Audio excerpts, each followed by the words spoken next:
You are what you eat, you are what you eat, you are what you eat, you are what you eat. Let's see if it's true.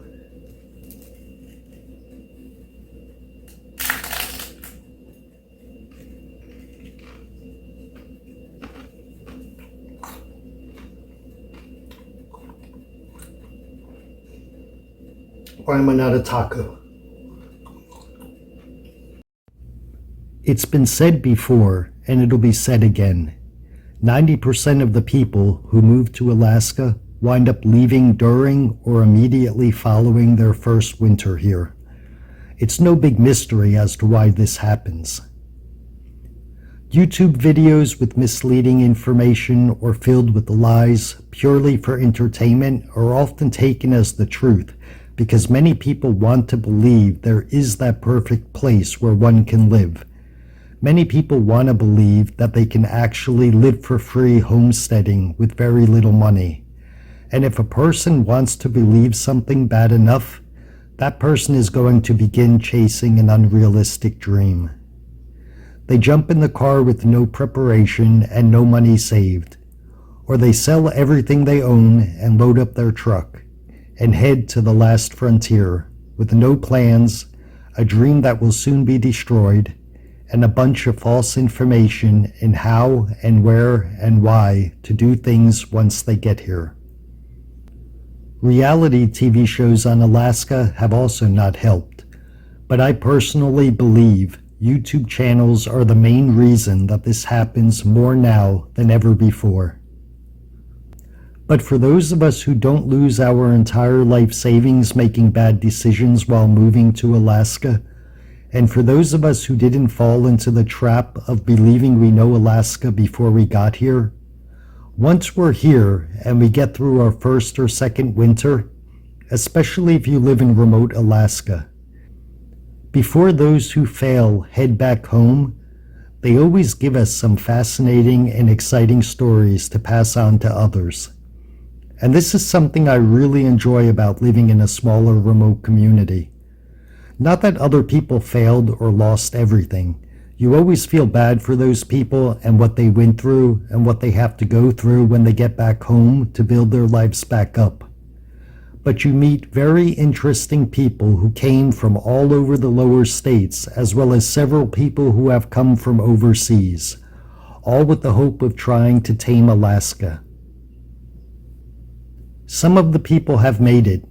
Some of the people have failed.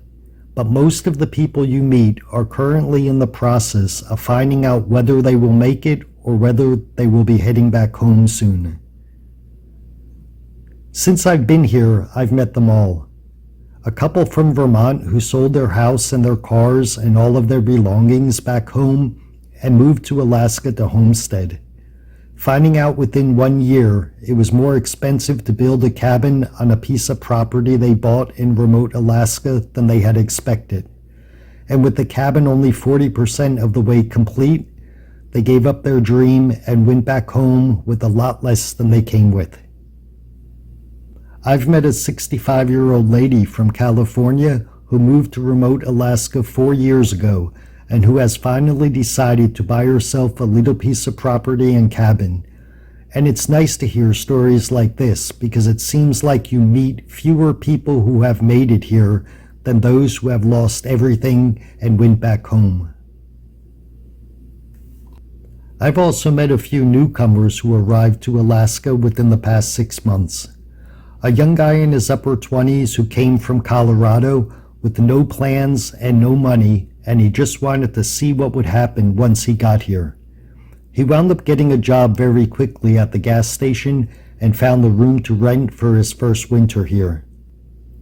I see him whenever I go to the laundromat. He's such a nice person, and although I hope I'm not wrong, I feel that he has set himself up very well considering how difficult it is to get started here. So I have an optimistic outlook for this guy. And then I also met a younger couple in their early 30s who moved up here right before the winter began and bought 80 acres of land with no water and no electricity and about 30 miles outside of town. After speaking to the guy, it appears like he has as much knowledge as I do about generators and fixing things, which is no knowledge whatsoever. But he explained to me that his wife is very good at fixing things and he kind of just tags along with her when something goes wrong. But then when he told me their generator broke after 30 days because they did not realize they needed to take care of it and watch it more closely when the winter began, I had to wonder whether they were way over their heads in what they were trying to accomplish. I certainly hope not, because they were very kind people as well, but my outlook for them is not as optimistic as the young guy working at the gas station. And it's something I have noticed within 1 year of living in remote Alaska here near Denali, and that is, despite constantly meeting new people who are moving here to give the Alaskan lifestyle a shot, it never seems like the community is growing. And I believe that is because 90% of the people I meet are leaving much sooner than the next couple that is heading to the interior of Alaska to live.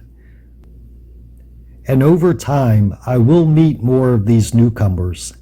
Some will make it, but most will go back home. But for those of us who are still living here, we're always going to get the fascinating and exciting stories that others bring to us from far, far away.